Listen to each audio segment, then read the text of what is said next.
Inilah salah satu rahasia membaca ya Nabi salam alaik. Kata beliau, ma marartu bihajarin wala syajarin, tidaklah aku melewati satu pohon, satu batu, kecuali batu pohon itu menyapaku, ya Nabi salam alaik, ya Rasul salam alaik. Antum lebih mulia dari batu bukan? Betul. Kenapa? Ketika bersolawat, Nabi secara rohani pasti hadir di setiap orang bersolawat, tapi itu tergantung zauq rohaninya. Karena rohani Rasulullah setelah beliau wafat itu tidak ada hijabnya dengan kita semua. Itulah yang dimaksud oleh orang-orang ketika menulis Habib Umar merasakan kehadiran Nabi saat bersolawat. Itu maksudnya. Bukan berarti beliau bercerita khurafat bahwa Nabi kemudian mengunjungi beliau, bukan begitu. Ketika ada wali kutub masuk, ketika ada wali kutub datang, dia takut gak disapa orang, karena emang gak akan disapa lagi, orang akan terpana melihat wali kutub. Coba lihat kalau Habib Umar datang, Habib yang lain tenggelam gak? Tenggelam langsung, itu tanda beliau kutub. Maka saya bersaksi, insya Allah beliau adalah wali Allah al-kutub, bila syak, tanpa syak. Ini pewaris-pewaris Nabi begitu. Beliau datang, Habib aja antri Pak, apalagi kita yang bukan Habib. Ada teman aneh Habib satu di belakang.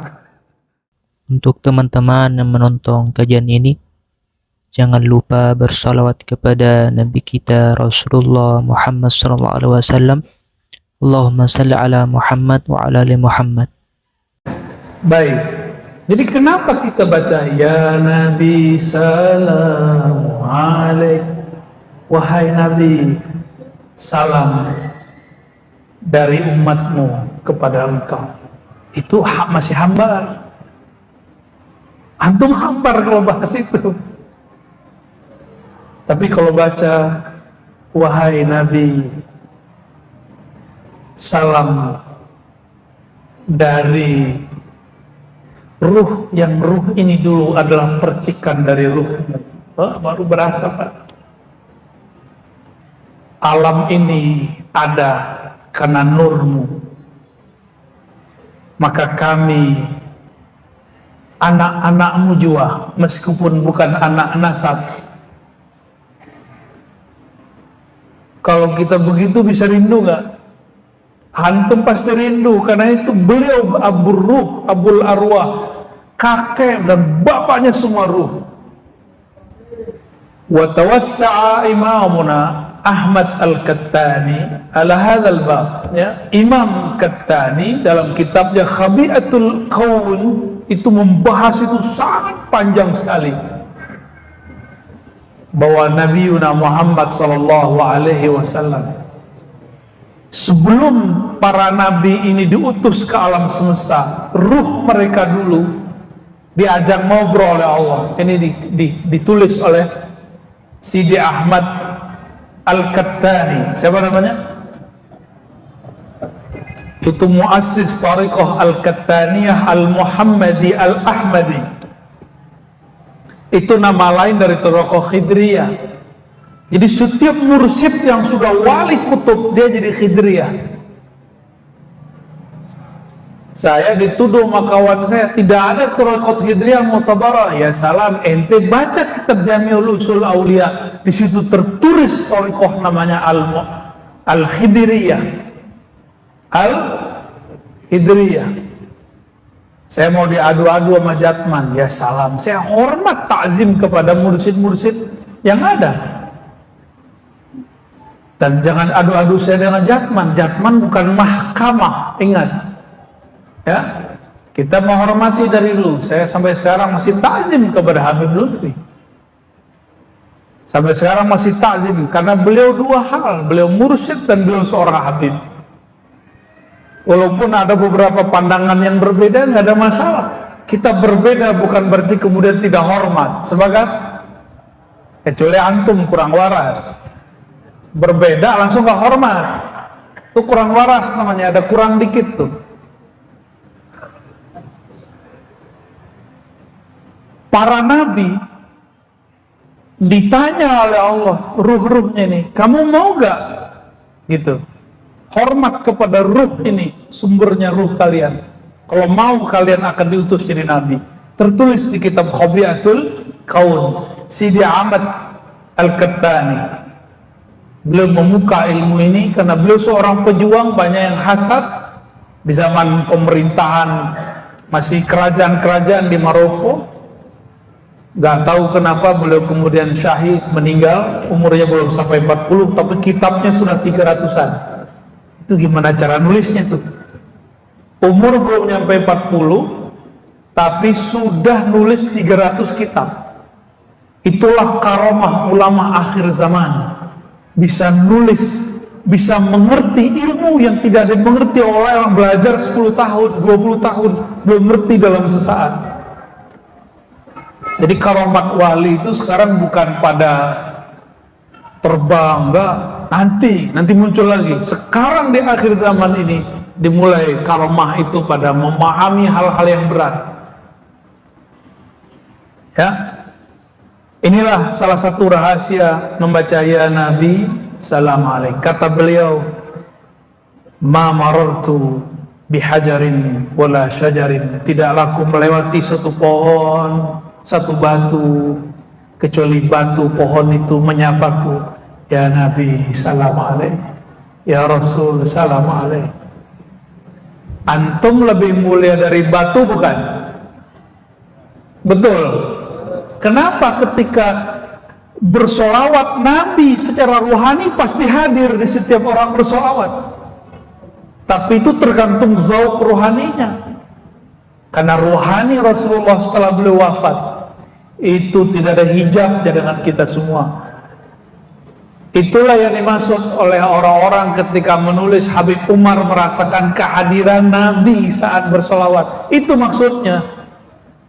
Bukan berarti beliau bercerita khurafat bahwa Nabi kemudian mengunjungi beliau, bukan begitu. Ada pertanyaan pinter orang Palembang, anak Azhar, nanya ke saya, yang sholawat 1 miliar, nabinya atuh, gimana cara jawabnya? Cerdas itu yang nanya. Jawabannya ini, ya Habib salam alaik salawatullah alaik.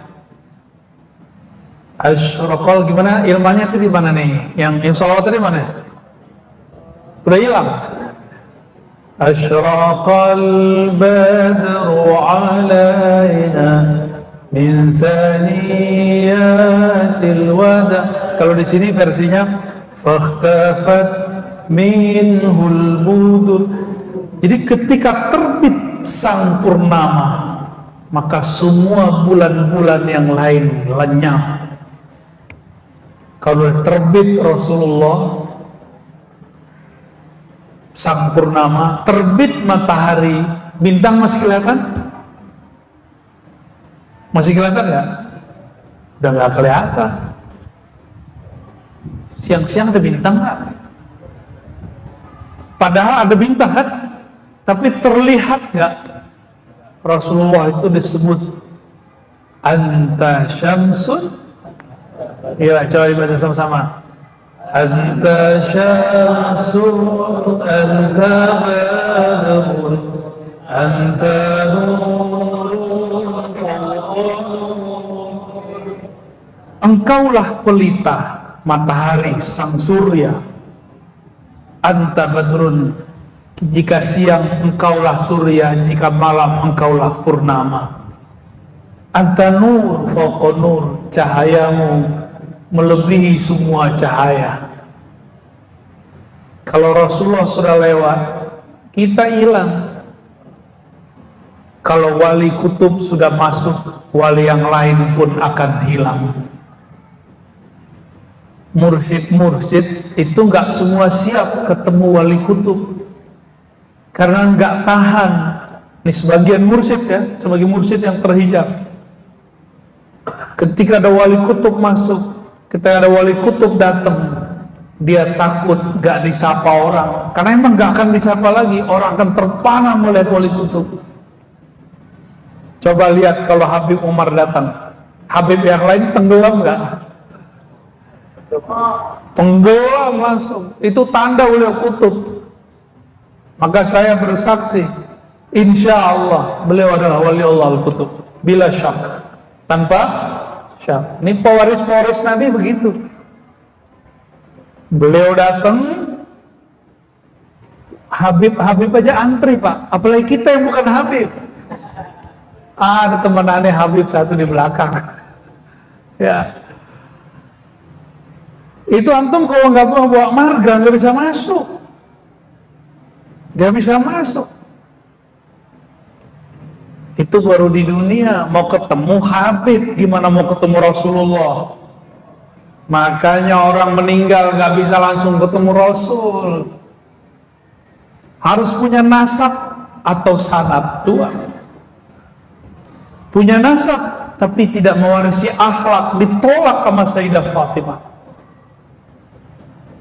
Punya guru sanad tapi melanggar, membuat bid'ah yang tidak diajarkan oleh Rasulullah dan para mursyid, ditolak.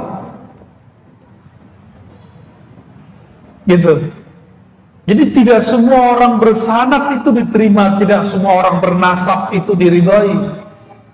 Sampai mereka takhallaqu bi akhlaqihim, bi akhlaqi abaihim, masyayikhihim, sampai mereka meniru akhlak guru atau pendahulu mereka.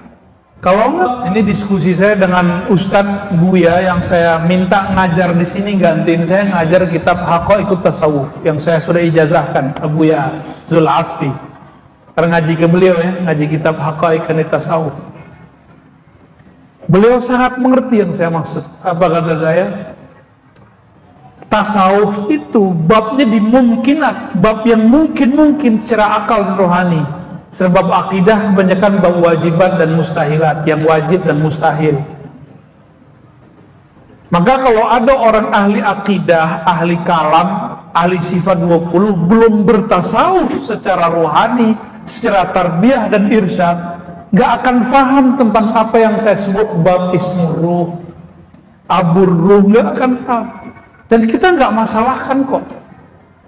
Untungnya Imam Zarruq dulu pernah berpesan dalam kitab Qawaidut Tasawuf beliau, jika ada orang ahli zahir mengingkari ilmu ini, maka wajar gitu.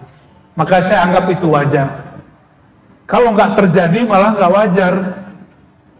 Ya, jadi nanti antum jangan kaget kajian Ma'rifatur Ruh saya akan dibantah oleh banyak orang. Karena sikap mereka membantah itu sikap saya yang dulu. Jadi melihat itu terjadi, saya maklumi. Ya. Jadi kalau antum melihat ada guru antum, ustadz antum begitu, jangan didebat, dimaklumi. Oke? Nggak usah banyak-banyak debat. Ciri-ciri orang bertasawufnya palsu, emosional dan suuzon, nggak mau tabayun. Apa? Pertama, emosional, suuzon, tabayun. Cari-cari kesalahan. Emang ada ahlus sunnah begitu? Anda nggak ajaran ahlus sunnah nyari-nyari kesalahan orang? Ada nggak? Ada nggak ajaran ahlus sunnah yang mengajarkan menuduh orang tanpa tabayun? Ada nggak? Nggak ada. Ketika sampai di bab Al-Badar, balik lagi, asyraqal badru alaina fahtafat minhul buduru misla husnika ma ra'ayna qat ya wajhas sururi. Misla husnik, seperti seindah wajahmu, ma ra'ayna qat, kami tidak pernah memandang. Maksudnya gimana? Kami tidak pernah memandang wajah seindah wajahmu, ya wajhas sururi, wahai wajah yang menyimpan kebahagiaan yang tak terbatas. Tapi kenapa wajah Nabi tidak membuat perempuan birahi, tapi wajah Nabi Yusuf yang tidak lebih gagah dari wajah Sayyidina Nabi SAW itu membuat ibu-ibu, emak-emak, mbak-mbak, teteh-teteh, empok-empok birahi? Kenapa? Kenapa yo? Ada nanya mantung.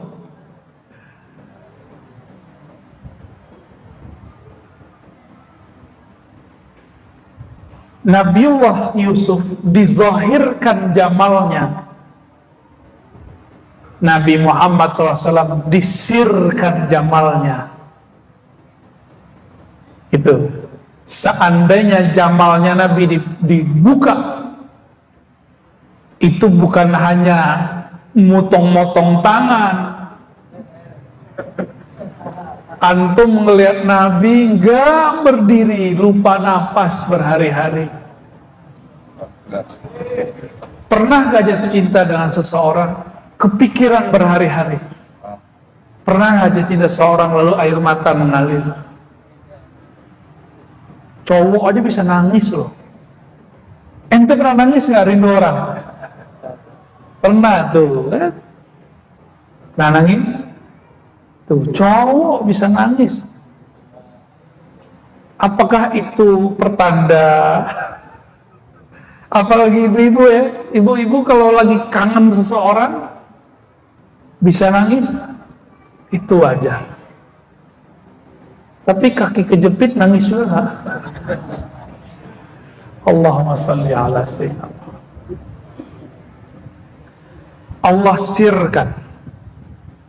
Allah sirkan jamalnya.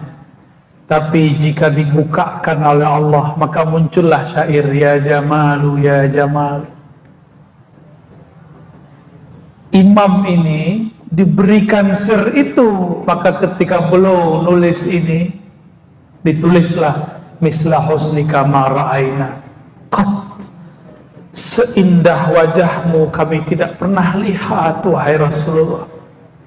Ya wajah sururi, wahai yang pemilik wajah yang sangat surur, membahagiakan.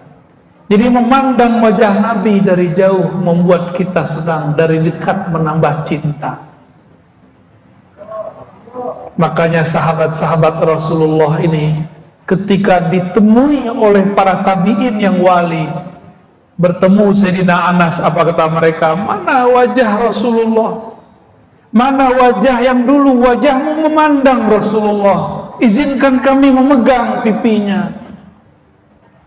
Mana dulu mata yang matamu memandang Rasulullah? Izinkan kami mengecup matamu. Ada sahabat diludahi Rasulullah, kata tabi'in ini, mana dulu lidah yang dulu diludahi oleh lidah Rasulullah? Ada 5 sahabat yang makan minum darah Nabi. Salah satunya Sayyidina Ali. Ada 5. Itu sahabat rata-rata semuanya meninggal dalam keadaan husnul khotimah, dan ada yang dipanjangkan umurnya, ada yang diberikan keberkahan luar biasa pada badannya. Karena unsur yang ada di badan Nabi berbeda dengan badan kita semua. Jika Nabi Isa didatangkan kepada ibundanya Sayyidah Maryam buah-buah dari surga. Ketika Sayyidina Zakaria berkata, wahai Maryam, anna laki haza, dari manakah engkau mendapatkan buah-buah ini?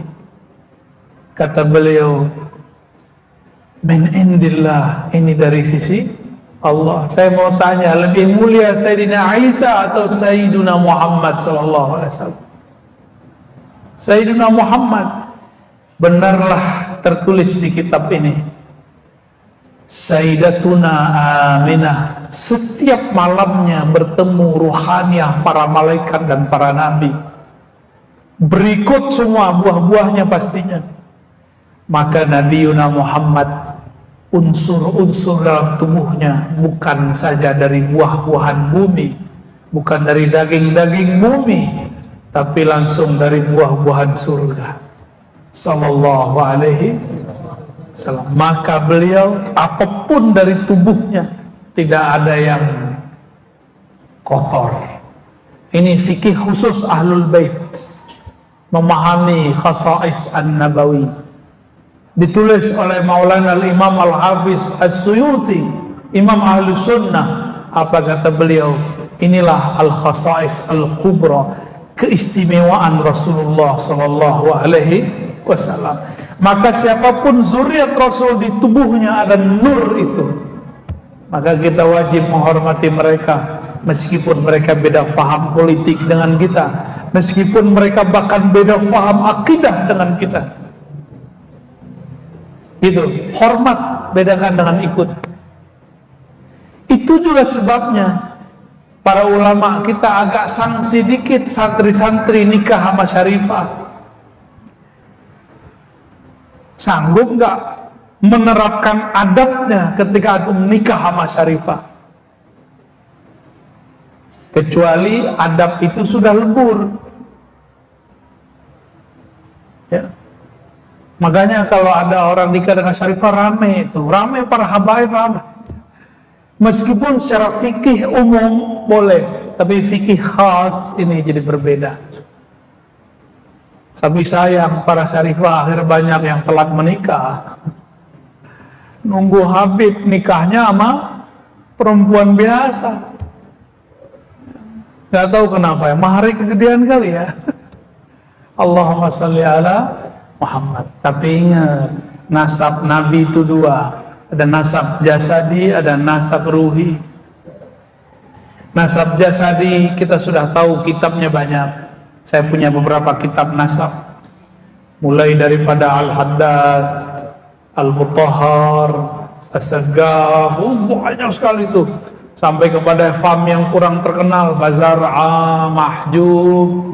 Di Betawi ada Pak, saya ketemu Bazar'a, ketemu Al-Mahjub, ketemu yang kecil-kecil itu ada. Unik sekali ini negeri. Fam-fam Ahlul Bait yang sudah nggak ada di Hadramaut ada di sini. Ini pertanda apa ini? Pertanda apa itu? Kira-kira apa? Ini ada satu sir. Selama masih ada nama Allah di muka bumi dan masih ada zuriat Nabi di muka bumi, tidak terjadi kiamat.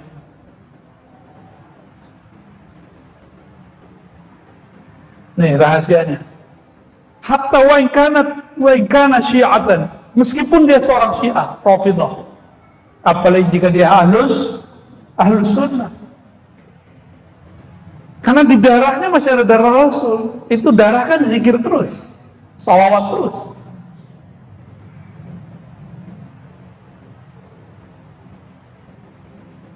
Saya ketemu dengan beberapa kawan saya yang dakwah di pelosok-pelosok Sumatera, katanya itu di Jambi, di perbatasan Riau, itu banyak zuriat-zuriat Rasulullah.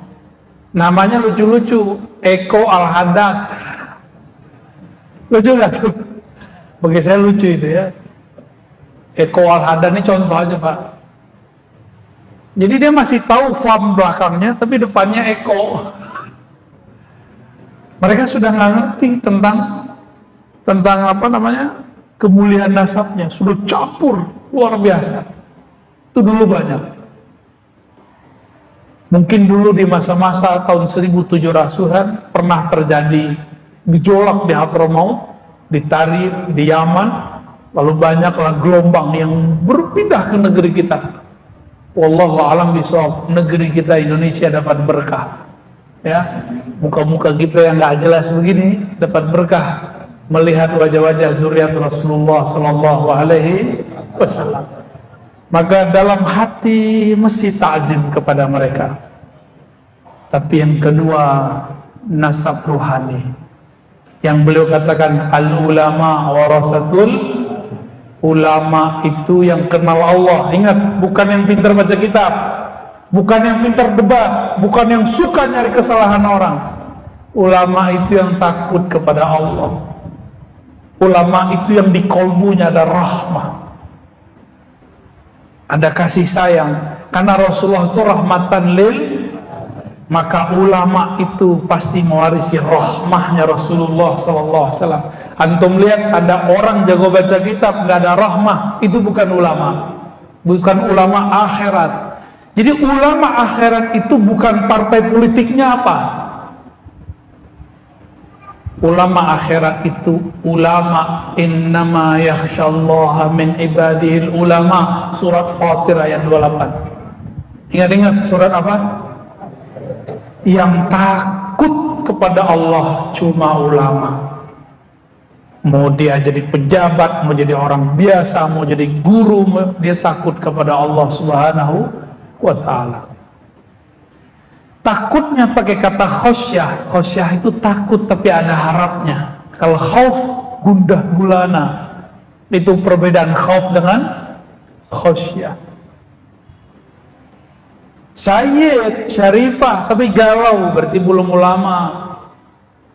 Harus belajar kepada ulama walaupun tidak bernasab syarif syarifah. Ya. Ente famnya apa, Cung? Al-Mancungi. Ente marganya Pak? Marga Satwa. Allahumma sholli ala sayyidina. Terusin dulu deh, dikit lagi ya.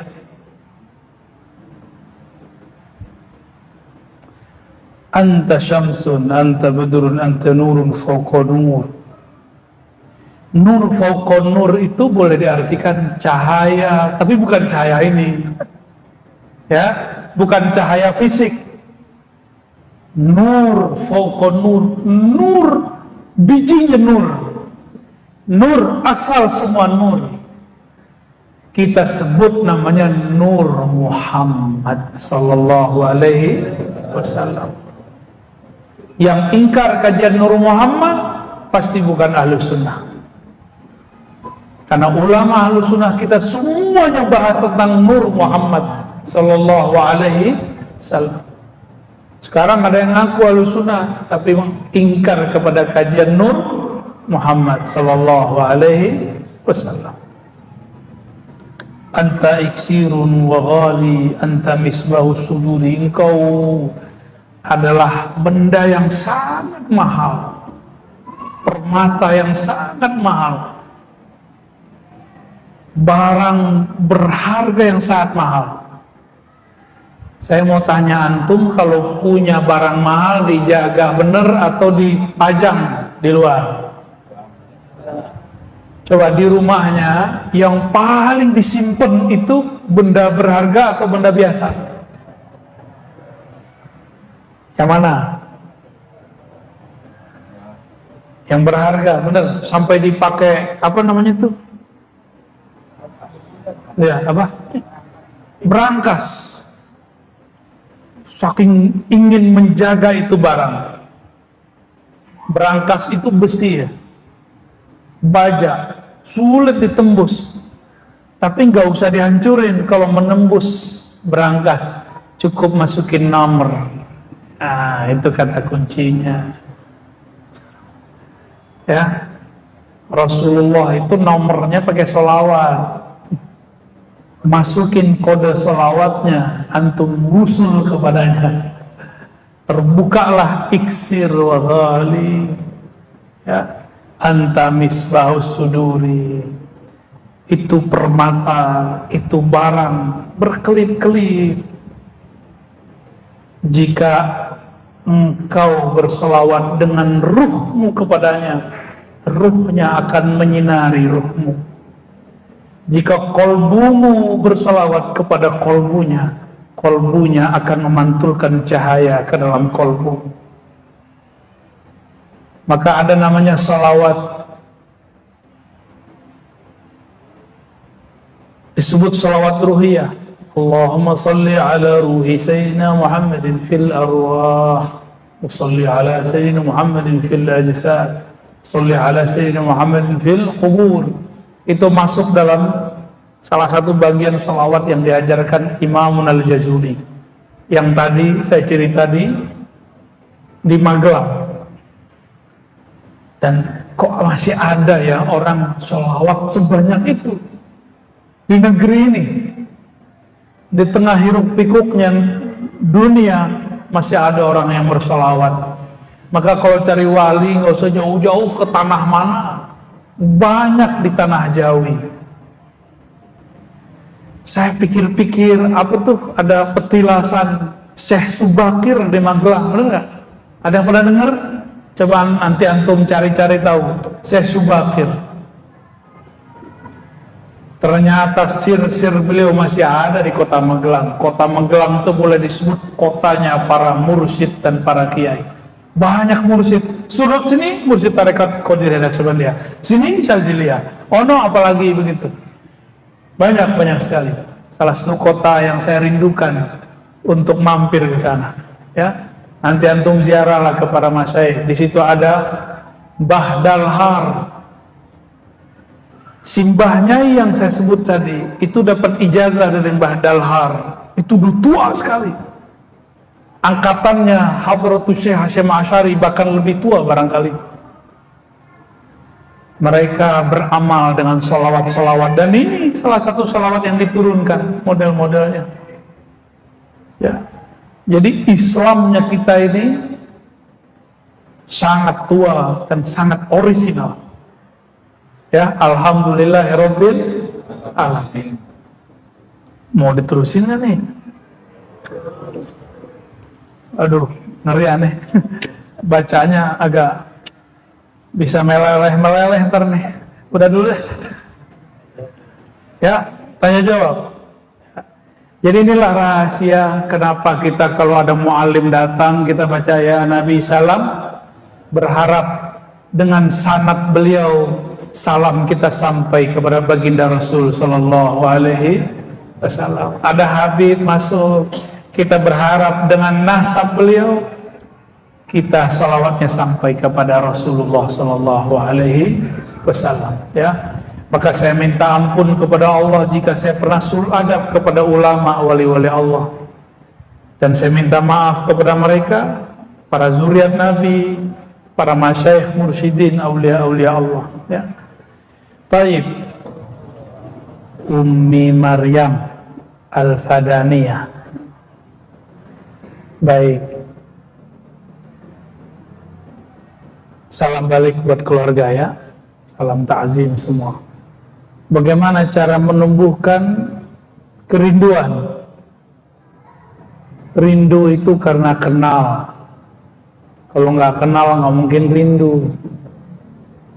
Maka kenalilah sifat-sifat indah Rasulullah, sifat-sifat lembut Rasulullah, sifat-sifat cinta Rasulullah.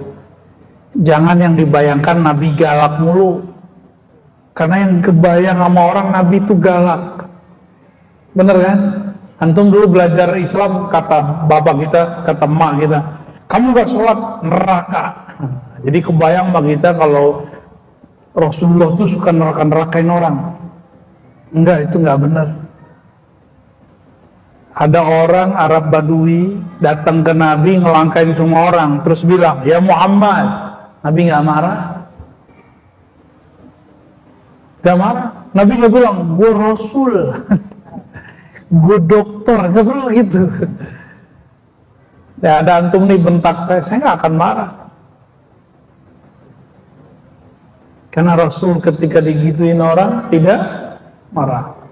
Ada lagi Arab Badui, habis sudah ngelangkain orang, mampir ke pojok masjid, ngeliat tembok pengen buang air kecil.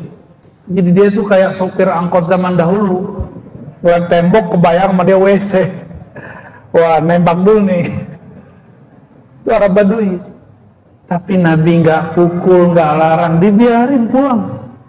Nggak nyampe sebulan dia bawa orang beratus-ratus orang, sekampung dua kampung, semuanya syahadat di tangan Rasulullah SAW. Dia cerita,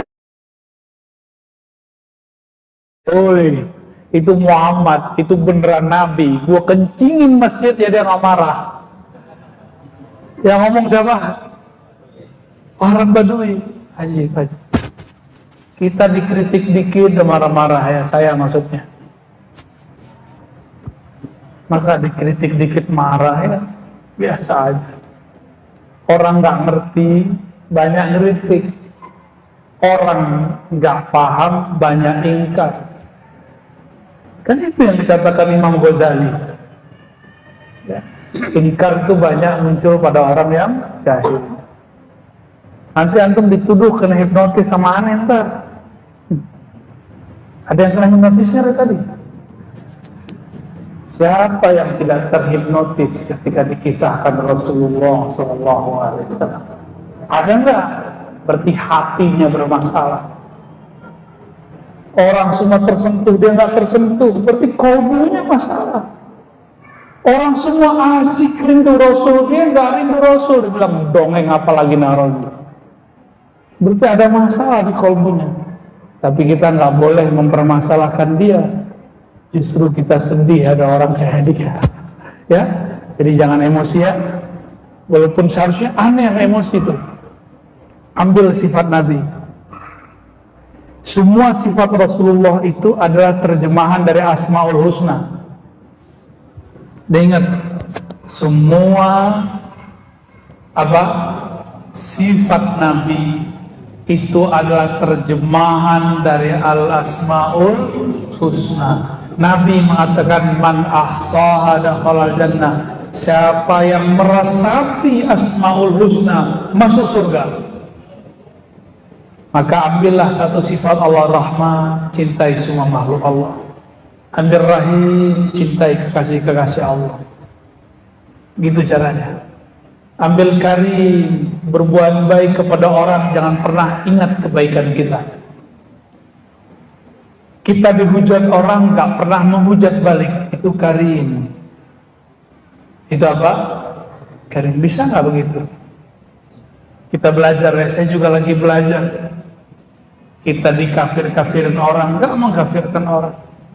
Disesat-sesatin orang, tidak menyesatkan orang. Jalan terus.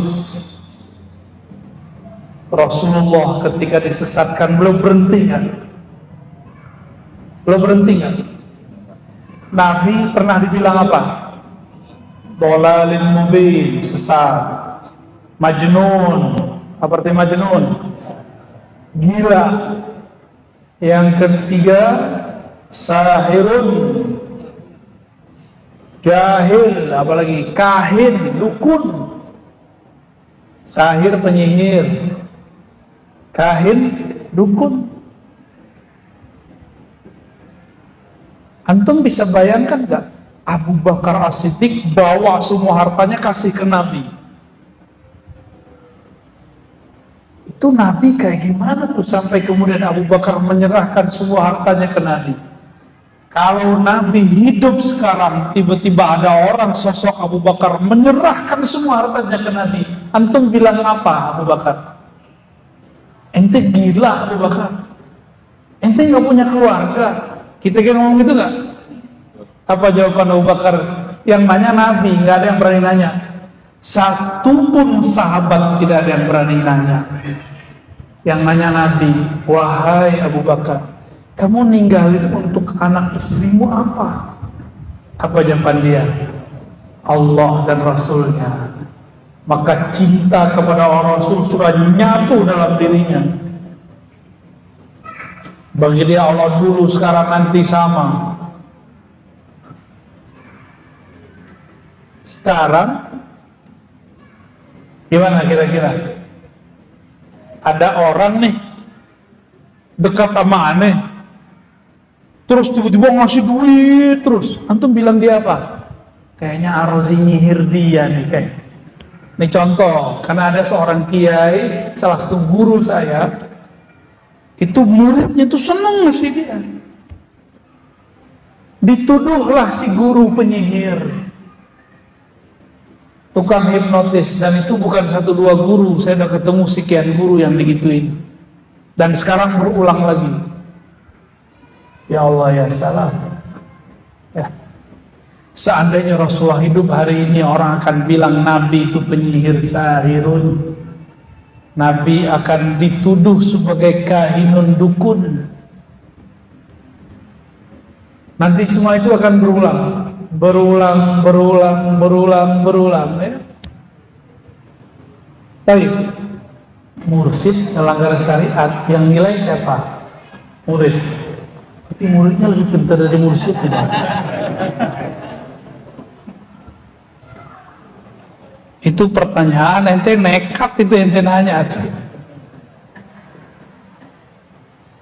mursyid hakiki ya, mursyid yang wali mungkin gak melanggar syariat. Nabi Khidir waktu bunuh anak kecil tuh langgar syariat. Jelas loh syariat Nabi Musa. Gimana? Zahirnya nih melanggar syariat. Syariat ikut hakikat atau hakikat ikut syariat? Nah ujian nih, ayo lolosnya nih antum nih malam ini nih. Syariat ikut hakikat, aku ikut syariat. Beneran? Ayo. Ketika Nabi Khidir bunuh anak kecil, ingkar siapa? Nabi Musa.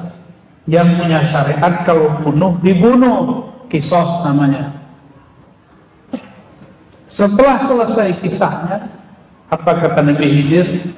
Tahukah kamu wahai Musa, secara hakikat kalau dibahasakan sekarang, takdirnya anak ini akan menyesatkan ayahandanya, akan menjadi penyebab orang tuanya masuk neraka.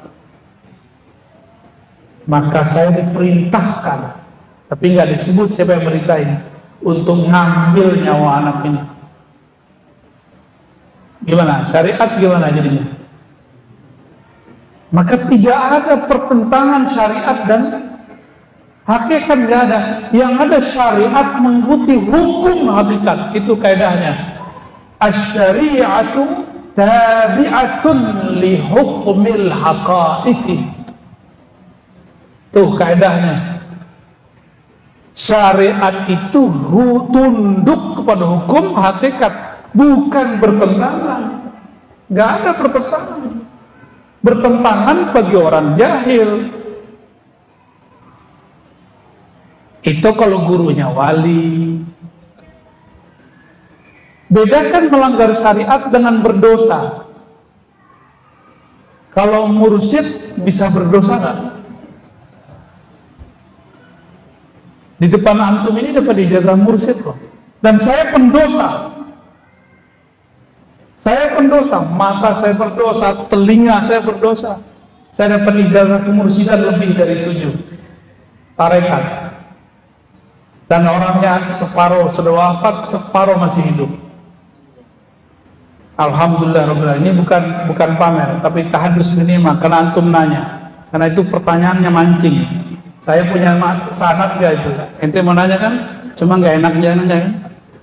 Buya punya ijazah dari mana gitu. Tadi saya sudah jawab di kajian Masjid Al-Hidayah Poris. Silakan diputar ulang. Terulang ya. Dan saya nggak ngerasa apa-apa tuh jadi mursyid. Dan saya udah taruh ijazahnya. Makanya sekarang saya katakan thariqat saya ngaji. Tidak terima baiat. Nggak terima baiat. Yang ada cuma talqin zikir. Talqin zikir ada di kalangan ahli hadis, ada di kalangan ahli thariqah. Dan saya gabung dua-duanya. Apa ahli hadis ketika meriwayatkan hadis talqin harus jadi mursyid? Kan enggak. Kalau di thariqah wajib jadi mursyid dulu baru meriwayatkan talqin. Itu beda tuh. Makanya rasa ahli hadis meriwayatkan talqin itu beda dengan rasa ahli thariqah meriwayatkan talqin. Itulah yang membuat Abah Hanom itu menjadi dahsyat zikirnya. Padahal yang ajar cuma la ya Allah, Allah, Allah itu aja dari dulu. Pasti ada murid Abah Hanom nih, kecium di wajahnya. Kalau di Magelang saya ketemu Mbah Yai Halwani, ya. Saya ketemu 2 kali di sana dan terakhir kita sowan ke tempat beliau. Tawadhu sekali. Tawadhu sekali. Cuma kalau nanti kita dibentur-benturin itu urusan netizen ya. Maha benar netizen dengan segala komentarnya. Shadaqallahul azim. Bagaimana adab kita kepada guru yang mengijazahkan kita? Adab itu bukan hanya dari santri kepada guru, guru juga punya adab kepada murid. Kalau guru melihat murid salah, jangan komentar di sosial media, tanya dulu muridnya. Ya, jangan langsung mensesat-sesatkan dan murtad-murtadkan.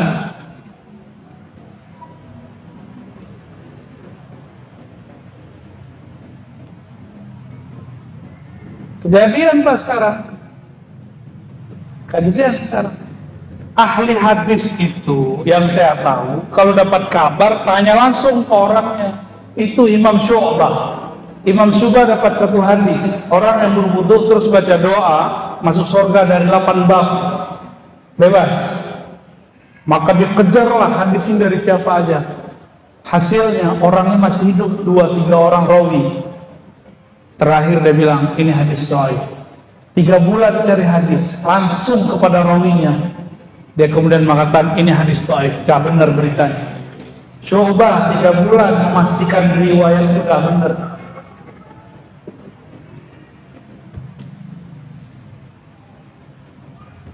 Ya, antum jadi guru, murid nyimpang, tegur langsung. Datengin dia, panggil dia kalau perlu, anjing sini lo, gitu. Ya, jangan nyalak dulu. Ini kejadian nih, nanti akan tambah banyak. Jadi yang beradab itu bukan hanya santri kepada guru, guru juga harus beradab dengan keguruannya.